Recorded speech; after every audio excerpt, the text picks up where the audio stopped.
However, I'm sitting there thinking, with this COVID-19, how long is it going to be before Dillian Whyte is going to get his WBC shot? So how many fights is he gonna want to take? And in his current interim champion position, he's only allowed to fight fighters in the top 15 of the WBC. Mm-hmm. And it's most likely he's probably only going to fight his own fighters. So after Povetkin, who's he got? There's Usyk, who's busy. There's Michael Hunter. There is Filip Hrgovic, and that's about it. So, and Joseph Parker. So after Povetkin, if he wants to fight someone else, who's he going to fight? In a fair world, let me tell you how things play out. In a fair world, if everything was fan-based and for the sport, Fury and Joshua would fight, and then on the undercard, or before that fight, it would be Wilder versus Whyte, and that'll settle who actually gets the winner of Fury versus Joshua, right? Yeah, that's the one, man. That'll be in a fair world. This is not a fair world because it makes no sense that a man has done what he was set out to do, and then he still gets to wait for 3 years and the fool who was champion to beat, because that's karma, baby. And now he's still put in limbo. I thought Whyte put himself in limbo. He had multiple opportunities to fight for mandatory position, and he turned it down. When? That's an argument. He could have gone over to Bulgaria to fight Pulev. Hold on, that's not the WBC. That's what's that? The IBF. That's okay. So forget about that one. But that's an IBF mandatory. He declined to go over there and fight at a 50-50 split. That kind of, does that make sense? Well, yeah, okay. It's up to the individual whether that makes sense or not. And then who did they say?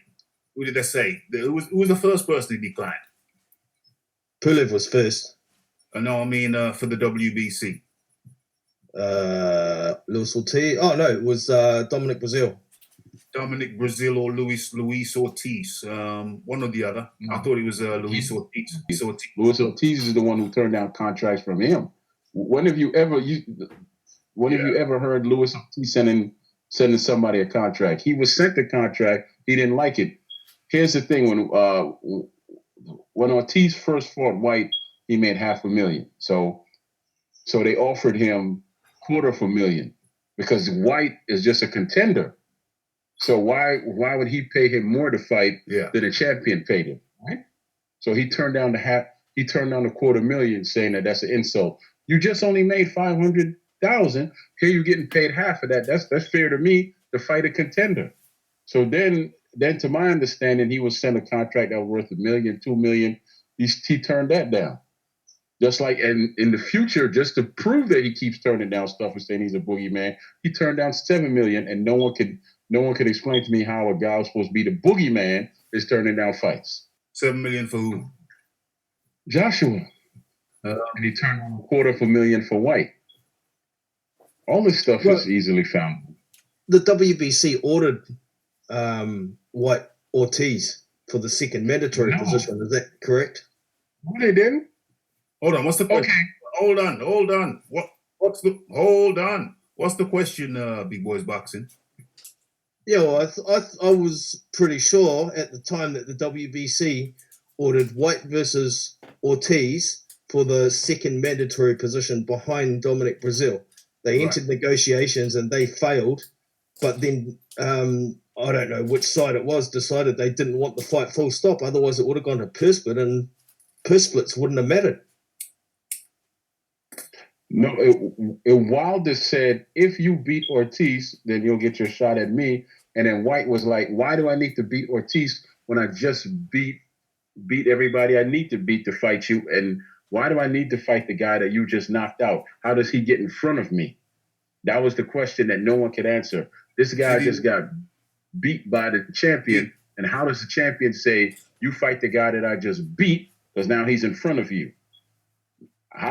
No one can answer that question. Nobody. So, yeah, I think, wasn't that the timeline? Wilder beat Ortiz, and then there was a lot of rigmarole. Dillian Whyte was already number 1 ranked, and then there was a lot of rigmarole, and then Dillian Whyte was demanding his title shot, and then the sequence of events, as I recall, correct me if I'm wrong, anybody, the sequence of events was that they then had Dominic Breazeal fight. Who was he fought? Molina? He fought Molina, and before the fight, Suleiman was specifically asked, is the winner the mandatory? He says, no. We have a process over here at the WBC. I don't know if anybody's seen that interview. And the guy asked him specifically twice. He came up with a BS answer, which didn't answer the question. And the interview asked him again. He said, is Dominic Breazeal versus Molina for the mandatory position? And he danced around the houses, and the guy just got fed up and he says, okay, so you're not going to answer the question. All right. So at the time of that fight, they didn't say it was for a mandatory spot. After the fight, they didn't say it was a mandatory spot. It was some time after the fight that they said Dominic Breazeal has just beat Molina, and therefore he is our mandatory, and he's going to fight Deontay Wilder next.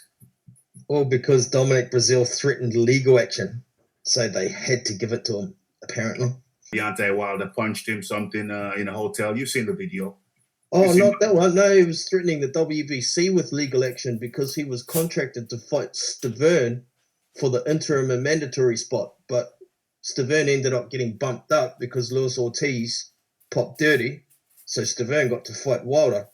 And because Breazeal was already contracted to fight for the final eliminator and he missed out, they had to give him another fight as a final eliminator for the mandatory spot. So they just called the fight that had already been in Eric Molina a final eliminator, but only for Dominic Breazeal. If Eric Molina won that fight, he was not mandatory. So how much?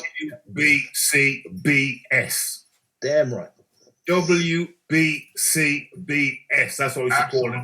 Absolutely. Dillian Whyte was deserving, was the number 1 contender, and he should have been fighting Deontay Wilder. I put to you that they did not actually offer Dillian Whyte a fight to be mandatory.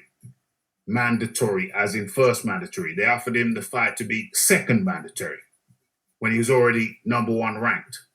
So, yeah, it seems like Deontay Wilder. It seems like Dillian Whyte was being offered second mandatory. No. Shove that up your derriere, was his response. Shove the second mandatory up your derriere. The only reason he didn't get to fight Deontay Wilder was because of WBCBS. I don't know how much you can really blame Whyte for that. Don't know how many hoops you have to jump through. He was fighting tougher opponents than the WBC wanted to have him fight. And it's not even the case that the WBC said, hey, you go and fight Ortiz. Go and fight Ortiz to be mandatory. No. I said, go and fight Ortiz to be second mandatory. After they'd done their hocus pocus with Breazeal, having Breazeal jump over, leapfrog Dillian Whyte. And I don't know, can anybody be forthcoming with a reason why Breazeal was a better choice than Dillian Whyte? Breazeal with a lesser record, with lesser wins. Can anybody give me a reason why he should have got the shot over? I can answer that. I can answer that question. Go ahead. I think it's quite simple. The people behind Breazeal, whatever his name is, have better connections at the WBC. I think that's the only way you can. That's the logical explanation behind why Breazeal got his shot and Whyte didn't. Over to Troy Graham. No, because see, he was supposed to get his shot 17 to 18 months ago. We talking about Breazeal, right? He basically waited for a year and a half to get his shot, right? And it isn't that his people have better connection, because he was the safer fighter out of the two. because one of them is a puncher and he's a known tough fighter. The other one is a plodding, slow guy that moves forward. Which one do you think is the safer fight? Big boys boxing. So to me, it seems like Wilder's management has more influence on the WBC because they seem to be able to influence who becomes the mandatory. If they can get a safer option in there as the mandatory, then that's corruption, man. That's corruption, because Dominic Breazeale didn't deserve to be mandatory in the first place. He didn't even deserve a shot at becoming mandatory against Stavern in the first place. That should have been Dillian Whyte fighting Stavern in that mandatory in the first place. Yeah. Right. So for me, it's all corruption. Yeah, pure and simple. Breazeale is sitting under the umbrella, however, of Al Haymon. Al Haymon, Mauricio Suleiman, Breazeale being not a good a fighter as Dillian Whyte, Deontay Wilder, WBC protection program. There, my friend, there is where the real answer lies. Back to you, Fight Doctor. You said you want to expand further on your point. I'm definitely convinced that the reason why Breazeale got the fight over Dillian Whyte is because of whatever machine is working behind Breazeale has more connections with the WBC. Well, Al Haymon runs boxing. Look, boxing is a business, right? Boxing is a business, first and foremost. Is he running boxing or is he running a protection bracket? Is there a difference? Is there a difference? Because if there is, I fail to see it. Most influential people in the sport working on his behalf. He's got better connections. Breazeale was better connected to perpetrate this crime on the boxing public, while the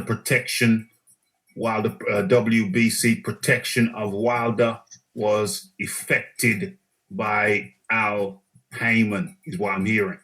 Big boys boxing. Well, I wouldn't quite word it like connections.